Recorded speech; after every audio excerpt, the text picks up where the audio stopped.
عمرۃ القضاء کیا حضور علیہ السلام نے، تو عمرۃ القضاء کے موقع پر کفار نے دیکھا کہ مسلمان بہت کمزور ہو چکے ہیں، بہت ماڑے ہیں، دن رات کی مشقت، دین کے لیے تگ و تاز، محنت، تھوڑے کمزور ہوئے تھے. تو انہوں نے کہا لو یہاں مکے میں تھے تو کتنے تنو مند، صحت مند اور اچھے تھے، مدینے میں چلے گئے ہیں تو وہاں کی ہوا راست نہیں آئی تو کمزور ہو گئے، ماڑے ہو گئے.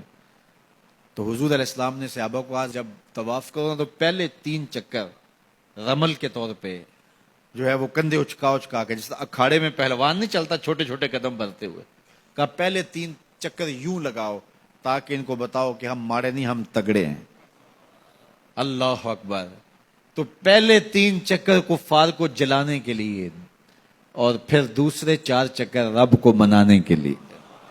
یہ دین ہے، دشمن کو جلانا بھی دین ہے. اللہ اکبر. تو کہا کہ کندھے اچکا کے چلو تاکہ انہیں پتہ چلے ہم تگڑے، ہم ماڑے نہیں ہوئے. اب صدیاں گزر گئیں.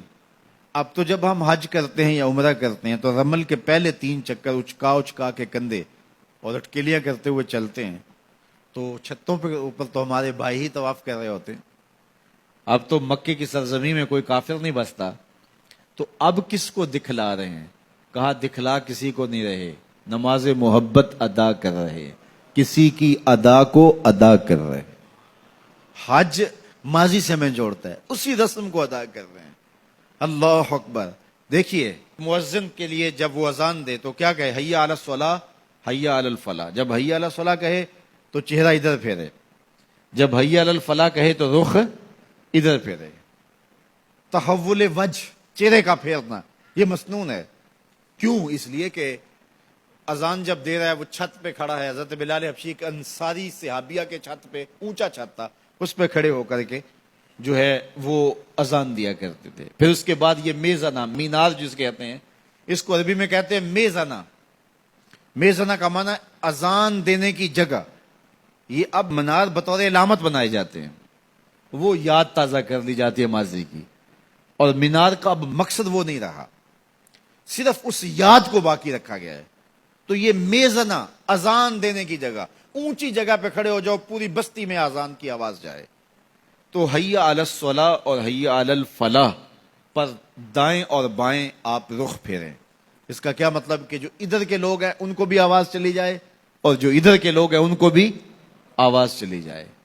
یہ تو مقصد تھا تحویل الوجہ کا، چہرہ پھیرنے کا. اور آج جب لاؤڈ سپیکر کے سامنے ہم کھڑے ہو کے اذان دیتے ہیں تو اگر دوسری جانب چہرہ پھیریں گے تو مائک سے تھوڑا سا منہ ہٹ جائے گا، آواز تھوڑی سی کم ہو جائے گی. تو اب تو بظاہر منہ سیدھا رکھ کے جو ہے وہ آواز دینے میں اور حی علی الصلاۃ حی علی الفلاح پڑھنے میں فائدہ ہے. لیکن اس کے باوجود بھی آپ مائکروفون کے سامنے کھڑے ہیں، اذان دے رہے ہیں، پھر بھی رخ پھیریں گے. یار ادھر والوں کو پہنچانا آواز تو آپ کا مقصود نہیں، وہ تو یہاں زیادہ جاتی ہے. کہا کہ ہم تو یار کی ادا کو ادا کر رہے ہیں. تو ماضی سے ہمیں جوڑتا ہے حج. پورا حج دیکھ لیجئے، یہ چاہے زمزم پہ آنا، یہ صفا مروہ کی دوڑیں، یہ ملتزم سے لپٹنا، یہ مقام ابراہیم پہ آنا، یہ حجر اسود کو چومنا. یار انسان ہو کے پتھر کو چوم رہا ہے. مجھے یہ بتائیے، اسلام نے پتھروں سے دور نہیں کیا، لیکن حجر اسود پتھر ہے، اس کے نیڑے کیا جا رہا ہے. مقام ابراہیم پتھر ہے، اس کے نیڑے کیا جا رہا ہے. کہ ابراہیم علیہ السلام جہاں کھڑے ہوئے ہیں اس جگہ کو مصلی بنا لو، جائے نماز بنا لو. مالک تو پتھروں سے دور ہٹاتا ہے اور یہاں سر جھکانے کے لیے کہتا ہے.